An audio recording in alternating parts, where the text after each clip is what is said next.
बेलायतको राज संस्थाप्रति विश्वको चासो,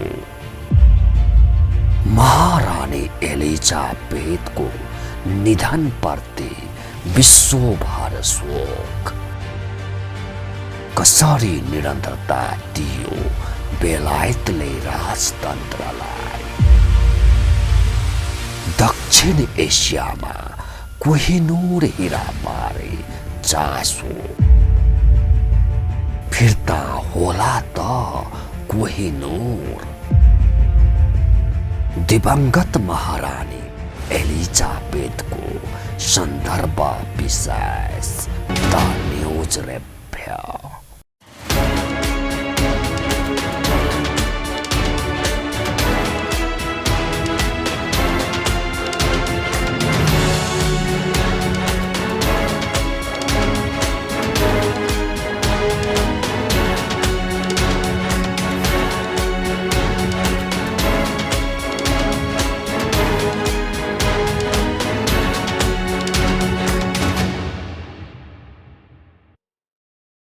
दर्शकवृन्द नमस्कार। खास न्यूजको बहुकोणीय चिरफार गर्ने कार्यक्रम द न्यूज रिभ्यूको आजको अङ्कमा स्वागत छ। म रिचा दाहाल।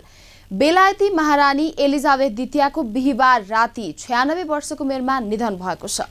केही समय यता बिरामी रहनुभएकी महारानीको स्कटल्यान्डको बालमोरल दरबारमा निधन भएको हो। सन् 1926 को अप्रिल 21 मा जन्मनुभएकी एलिजाबेथ सन् 1952 मा बेलायतको महारानी बन्नुभएको थियो।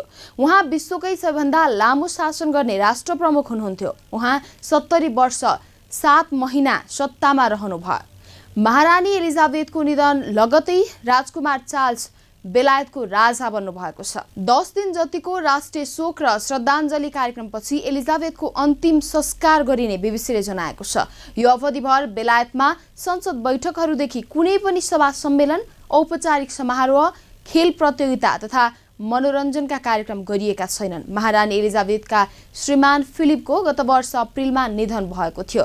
बेलायती महारानी एलिजाबेथको निधनलाई एउटा युगको अन्त्य मानिएको छ। सबैभन्दा बढी उतार चढाव बेहोर्ने विश्वका राष्ट्र प्रमुख मध्येमा एलिजाबेथ पर्नुहुन्छ। उहाँ उत्तराधिकारी बन्दै गर्दा विश्वको आधा भूभागमा बेलायती शासन सत्ता थियो। विश्वका करिब 1/3 जनता बेलायती राज मुकुटको छत्र छायामा थिए। जिन्दगीमा यति ठूलो उतार चढाव आउँदा पनि कहीँ कतै विवादमा नफसी आफ्नो लोकप्रियता कायमै राख्न सफल भएका कारण महारानी एलिजाबेथ यति धेरै चर्चित हुनुभएको हो। लगातार 70 वर्षसम्म राष्ट्रिय अध्यक्षहरूको पद सम्हाल्ने व्यक्ति विश्वमा विरलै छन्। निकै पाको उमेरसम्म बाँचेका कारण पनि उहाँको निधनलाई अनपेक्षित मानिएको छैन। बरु महारानी एलिजाबेथको विरासतले के कसरी निरन्तरता पाउला भन्ने बारे विश्वभर चासो देखिएको छ। पहिलो कुरा त उहाँलाई बेलायत लगायत विश्वका 15वटा देशले राष्ट्र प्रमुखका रूपमा स्वीकार्दै आएका छन्। अब उहाँका उत्तराधिकारी चार्ल्सले आफूलाई सर्वस्वीकार्य बनाउन सक्नुहोला कि नहोला भन्ने चासो धेरैको छ। दोस्रो कुरा त भारत, पाकिस्तान लगायत बेलायती उपनिवेशबाट मुक्त भएका देशहरूको साझा सङ्गठन छ कमनवेल्थ। निकै शक्तिशाली मानिने यो सङ्गठनको अध्यक्षता पनि महारानी एलिजाबेथले नै गर्दै आउनु भएको थियो। अब यी देशका लागि नयाँ राजा चार्ल्स स्वीकार्य हुनुहोला कि नहोला भन्ने चासो पनि सर्वत्र छ। तेस्रो कुरा, महारानी एलिजाबेथको श्रीपेजमा जडित कोहिनूर हीरा भारतबाट लुटेर ल्याइएको हो। विश्वको सबैभन्दा महँगो अर्थात् अमूल्य मानिने कोहिनूर हीरा अब कसले पहिरिन्छ? के कोहिनूर हीराको विवाद अब सकिएला त भन्ने चर्चा पनि सर्वत्र छ। दर्शकवृन्द, आजको द न्यूज रिभ्यूमा प्रस्तुत छ बेलायतकी महारानी एलिजाबेथको निधनसँगै उत्पन्न तरङ्गका सन्दर्भमा हाम्रा सहकर्मी बिन्दुकान्त घिमिरेले तयार गरेको टिप्पणी। बेलायतको राज संस्थाप्रति विश्वको चासो,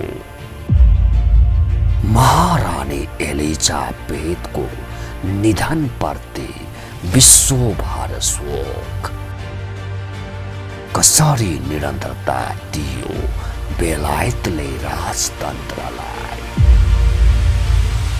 दक्षिण एसियामा कोहिनूर हीरा बारे चासो, फिर्ता होला त कोहिनूर। दिवंगत महारानी एलिजाबेथको सन्दर्भ विशेष द न्यूज रेभ्य। कुनै बेला विश्वका सबै देशहरूमा राजा थिए, तर बेलायतका राजाहरूले आफूलाई सर्वैसर्व ठान्थे, अर्थात् उनीहरूले आफूलाई राजाका पनि राजा ठान्थे। बेलायतीहरू अहिले पनि आफ्नो देशको राजसंस्था सबैभन्दा पुरानो भनेर दाबी गर्छन्, तर यो दाबीको ठोस आधार छैन। बेलायतको वर्तमान राजवंश करिब 1000 वर्ष पुरानो हो। यति पुरानो राजवंश विश्वमा अर्को नभएको दाबी बेलायतको छ, तर थाइल्यान्डको राजवंशले आफू त्रेतायुगदेखिको निरन्तरता भएको दाबी गर्दै आएको छ। त्रेतायुगका राजा जनक अर्थात् दशरथकी छोरी रामकी पत्नी सीताका काका कुशध्वजका वंशजका रूपमा थाइल्यान्डको राजवंशले आफूलाई परिचित गराउँदै आएको छ। को पुरानो भन्ने दाबी आफ्नो ठाउँमा छ, तर धेरै लामो समयसम्म सबैभन्दा ठूलो भूखण्डमा राज्य गरेको बेलायती राजसंस्थाले नै हो भन्ने कुरामा दुईमत छैन। विश्वमा आधुनिक सभ्यता र ज्ञान फैलाएको पनि बेलायती राजसंस्थाले नै हो भन्ने कुरामा विवाद छैन। कुनै कालखण्ड यस्तो थियो विश्वको आधाभन्दा बढी भूभाग तथा आधाभन्दा बढी जनसङ्ख्या बेलायतको राजमुकुटमुनि थियो। बाँकी देशहरूको सार्वभौमिकता पनि बेलायतकै हातमा थियो। बेलायतको राजसंस्थाले मान्यता दिए मात्रै आफूहरू आधिकारिक हुने मानसिकतामा अन्य देशका राजाहरू थिए। त्यति शक्तिशाली बेलायतले हाम्रो सानो मुलुक नेपाललाई आफ्नो समकक्षमा राखेर सम्बन्ध विस्तार गरेको थियो। त्यसैले पनि बेलायतको राजसंस्थालाई नेपालीहरूले पनि श्रद्धा गर्छन्। प्रथम विश्वयुद्धपछि त बेलायती राजसंस्थाले आफ्नो सुरक्षाका लागि गोर्खा सैनिकलाई नै तैनात गर्न थालेको थियो। त्यसैले बेलायती महारानीको निधनप्रति कमनवेल्थ मुलुकहरूमा भन्दा नेपालमा बढी शोक मनाइएको हो। जबकि महारानीकै इच्छा अनुसार उहाँको निधनपछि बेलायतमा एक दिन पनि सार्वजनिक विदा दिएन। यता हाम्रो मुलुक नेपालले भने 3 दिनसम्म झण्डा झुकाएर शोक प्रकट गर्यो। दर्शकवृन्द, द न्यूज रिभ्यूको अबको श्रृङ्खलामा प्रस्तुत छ महारानी एलिजाबेथको जीवनीका सन्दर्भमा छोटो चर्चा। बेलायतको राजसंस्थाप्रति विश्वको चासो, महारानी एलिजाबेथको निधनप्रति विश्वभर शोक। कसरी निरन्तरता दियो बेलायतले राजतन्त्रलाई। दक्षिण एसियामा कोहिनूर हीराबारे चासो, फिर्ता होला त कोहिनूर। दिवंगत महारानी एलिजाबेथको सन्दर्भ विशेष द न्यूज रिभ्यू। महारानी एलिजाबेथको 7 दशकको शासनमा बेलायतमा 15 जना प्रधानमन्त्री भए। तीमध्ये सन् 1874मा जन्मेका विन्स्टन चर्चिल पहिलो हुन् भने त्यसको 101 वर्षपछि सन् 1975मा जन्मेका लिज ट्रसलाई एलिजाबेथले गत साता मात्र प्रधानमन्त्री नियुक्त गर्नुभएको थियो। उहाँले आफ्नो शासनकालभरि हरेक साता प्रधानमन्त्रीलाई दर्शन भेट दिनुहुन्थ्यो। एलिजाबेथ त्यो समय बेलायतकी महारानी बन्नु भएको थियो जब विश्वभरि बेलायतको प्रभाव घट्दै थियो। भारत लगायत मुलुकहरूको शासनबाट ऊ पछाडि हट्दै थियो। संसारभरि नै समाजमा क्रान्तिकारी परिवर्तन आउँदै थियो भने बेलायतमै पनि धेरैले राजतन्त्रमाथि प्रश्न खडा गरिरहेका थिए। महारानीका रूपमा एलिजाबेथले ती सबै चुनौती डटेर सामना गर्नुभयो। उहाँले कठिन समयमा पनि आफ्नो जिम्मेवारी कुशलतापूर्वक निर्वाह गर्नुभयो र बेलायती राजपरिवारप्रति जनताको विश्वास कायम राख्नुभयो। उहाँको जन्म सन् 1926 अप्रिल 21 का दिन बर्कलेमा भएको थियो। उहाँ त्यति बेलाका राजा जर्ज पाँचौँका दोस्रो छोरा ड्युक अफ यर्क अल्बर्टकी जेठी छोरी हुनुहुन्थ्यो। सन् 1936मा तत्कालीन बेलायती राजा जर्ज पाँचौँको निधनपछि उहाँको जेठो छोरा डेभिडले एडवर्ड आठौँका रूपमा गद्दी सम्हाल्नु भएको थियो। तर एडवर्डले 2 चोटि सम्बन्ध विच्छेद गरिसकेकी अमेरिकी महिला वेली सिम्पन्ससँग विवाह गरेपछि बेलायतमा उहाँको तीव्र विरोध भयो। यही विरोधका कारण एडवर्ड आठौँले गद्दी त्याग्नु पर्यो। त्यसपछि एलिजाबेथका पिता ड्युक अफ यर्क जर्ज छैटौँका रूपमा गद्दीमा बस्नुभयो। पिताको गद्दी आरोहणपछि 10 वर्षकी एलिजाबेथ बेलायती राजसंस्थाको उत्तराधिकारी हुनुभयो। सन् 1947मा ग्रिसका राजकुमार फिलिपसँग उहाँको विवाह भयो। बेलायतको शाही परिवारमा विवाह भएपछि राजकुमार फिलिपलाई ड्युक अफ एडिनबराको उपाधिबाट सम्मान गरियो। एलिजाबेथ र फिलिपका पहिलो सन्तान राजकुमार चार्ल्सको जन्म सन् 1948मा भयो। सन् 1953 जनवरीमा बेलायतमा राजा जर्जको निधन भयो। त्यसपछि एलिजाबेथलाई महारानी घोषणा गरियो। बेलायतको राजसंस्थाप्रति विश्वको चासो, एलिजाबेथको निधन प्रति विश्वभर शोक। कसरी निरन्तरता दियो बेलायतले राजतन्त्रलाई। दक्षिण एसियामा कोहिनूर हीरा मारे चासो। फिर्ता होला त कोहिनूर। दिवंगत महारानी एलिजाबेथको सन्दर्भ विशेष द न्यूज रेभ्या। हुन त राजसंस्था भनेको सामान्य कुरा होइन, त्यसमाथि पनि बेलायतको राजसंस्था विशेष मानिन्छ। विश्वका सबैभन्दा चेतनशील र उन्नत जातका भएको देश बेलायत हो भन्ने कुरामा कहीँ कतै विवाद छैन। आजको युगमा समेत बेलायती जनताले राजसंस्थाको अपरिहार्यता देख्नु चान्चुने कुरा होइन। बेलायतमा एकपटक हटाइसकिएको राजसंस्था फेरि बहाली गरिएको हो। राजसंस्थाले कहिले गल्ती गर्दैन भन्ने बेलायतको मान्यता छ। पुनर्बहाली पनि बेलायती राजसंस्थाले गल्ती गरेको पनि छैन।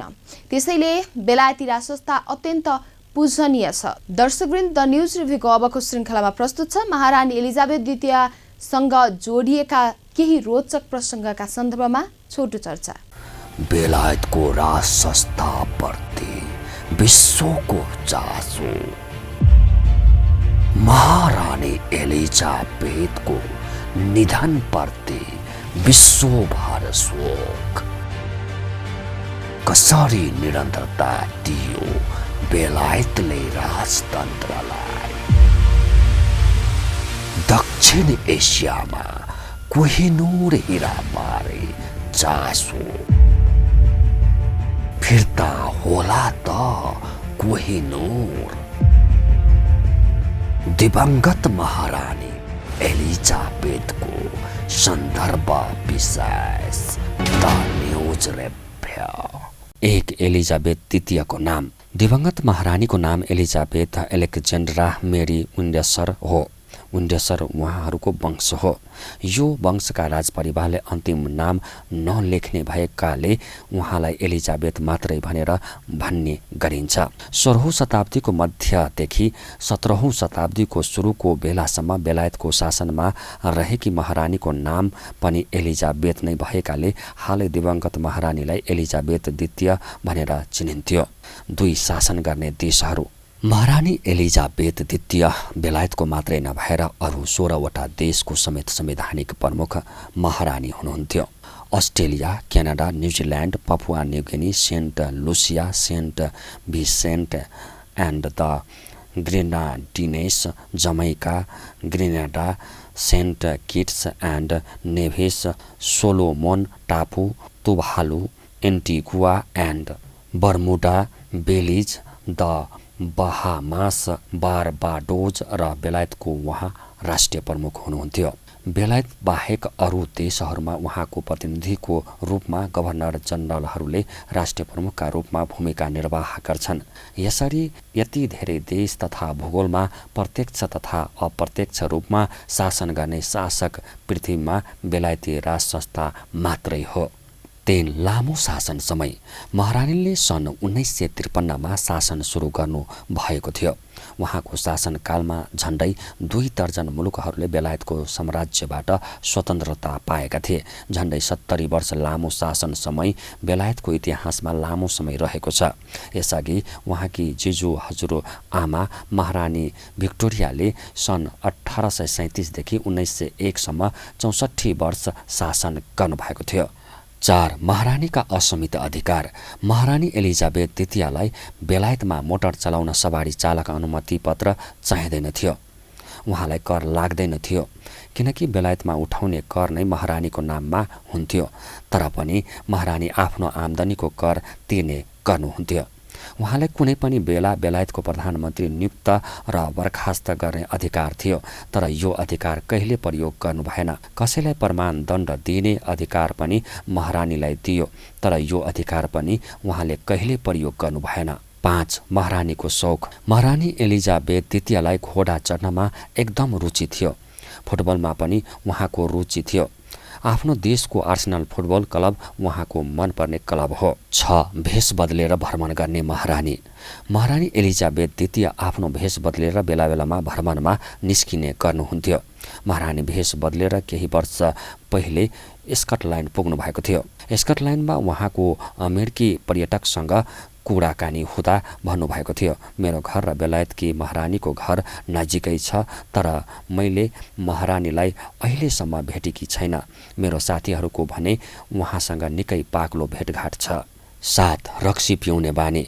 महारानी एलिजाबेथको हरेक रात सुत्नु अघि 1 गिलास स्याम्पेन, एक प्रकारको रक्सी पिउने बानी थियो।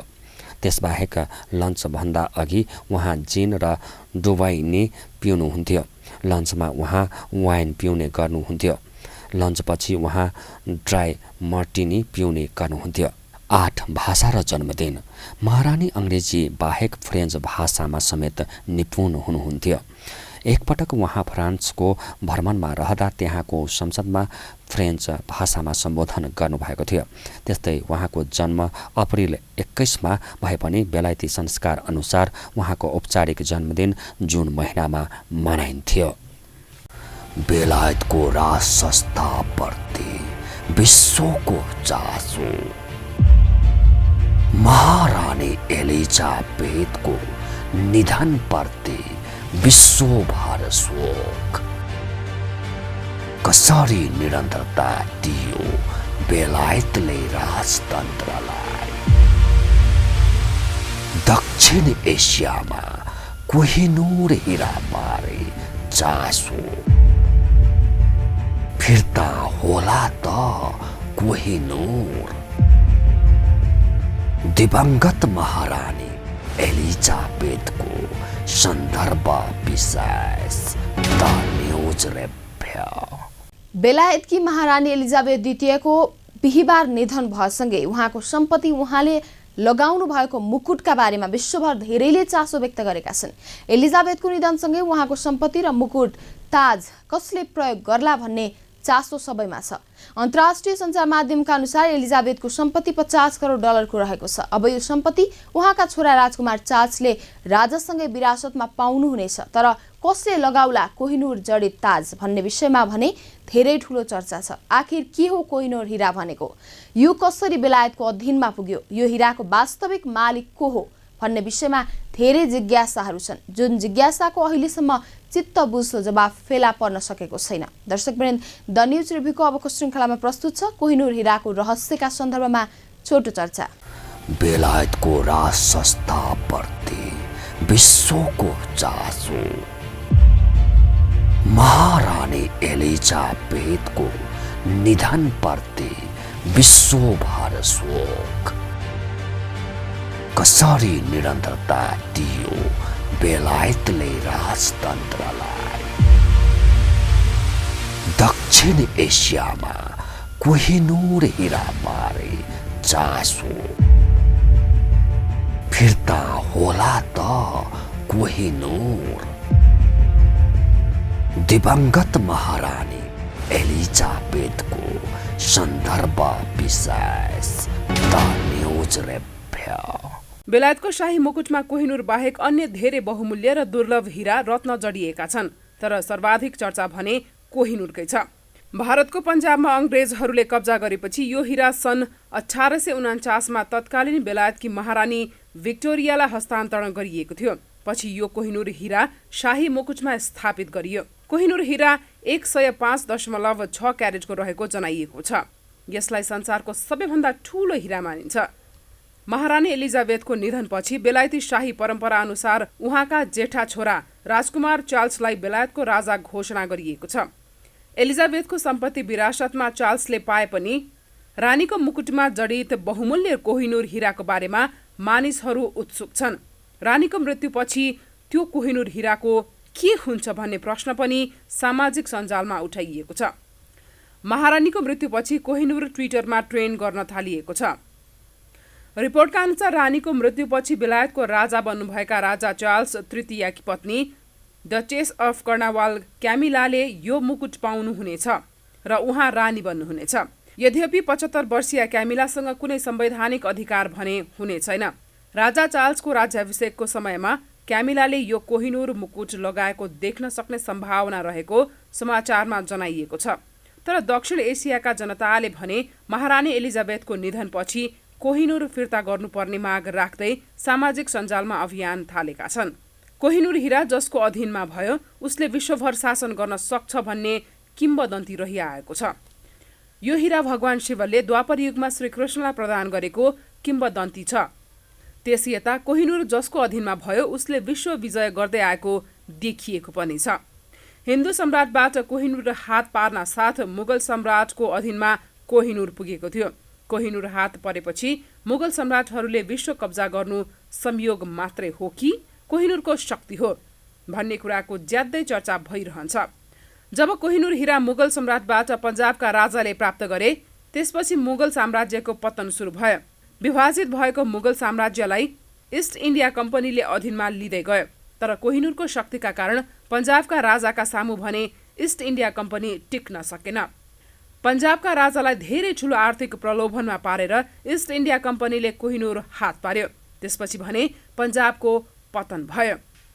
यता कोहिनुर हात पारेको बेलायती राजतन्त्रले विश्वभर शासन गर्यो। अहिले पनि कमनवेल्थका नाममा आधा विश्व र आधा जनसङ्ख्याको अलङ्कारिक नेतृत्व कोहिनुर जडित बेलायतको राजमुकुटले गर्दै आएको छ। किम्वदन्ती अनुसार कोहिनुर पहिरिने पुरुषको सर्वनाश हुन्छ भने कोहिनुर पहिरिने स्त्री तथा उनको श्रीमानले विश्वमा शासन गर्छ। आफ्नो साथबाट कोहिनुर चोरी भएपछि भगवान श्रीकृष्णले कोहिनुर पहिरिने पुरुषको सर्वनाश होस् भन्ने श्राप दिनुभएको थियो भनिन्छ। त्यसैले मूल सम्राटहरूले कोहिनुरलाई आफ्नो राजगद्दी सजावटका लागि प्रयोग गरेका थिए। स्वतन्त्र भएपछि भारतले कोहिनुरको फिर्ताको विषयमा कुरा उठाएको थियो। तर कोहिनुरको मूल्य बराबरको रकम हरेक वर्ष भारतलाई उपलब्ध गराउने शर्तमा बेलायतले नै कोहिनुर राखेको थियो। अहिले पनि बेलायतले हरेक वर्ष बजेट विनियोजन गर्दा भारतका लागि अरबौं रुपैयाँ रकम छुट्याउने गर्छ। बेलायतको राजसंस्थाप्रति विश्वको चासो, महारानी एलिजाबेथको निधनप्रति विश्वभर शोक, कसरी निरन्तरता दियो बेलायतले राजतन्त्रलाई। दक्षिण एसियामा कोहिनुर हीरा बारे चासो, फिर्ता होला त कोहिनुर। दिवंगत महारानी एलिजाबेथको सन्दर्भ विशेष द न्यूज रेभ्या। इङ्ल्यान्ड, उत्तरी आयरल्यान्ड, स्कटल्यान्ड र वेल्स नामका भूगोलहरूको संयुक्त देशको रूपमा संयुक्त अधिराज्य अर्थात् युके रहेको छ। यो देशलाई बेलायत समेत भनेर चिनिन्छ। यहाँ राजतन्त्रात्मक संसदीय राजनैतिक व्यवस्था रहेको छ। संसदले प्रधानमन्त्री छानेर राष्ट्र प्रमुखले नियुक्त गर्ने व्यवस्था यही देशबाट सुरुवात भएको मानिन्छ।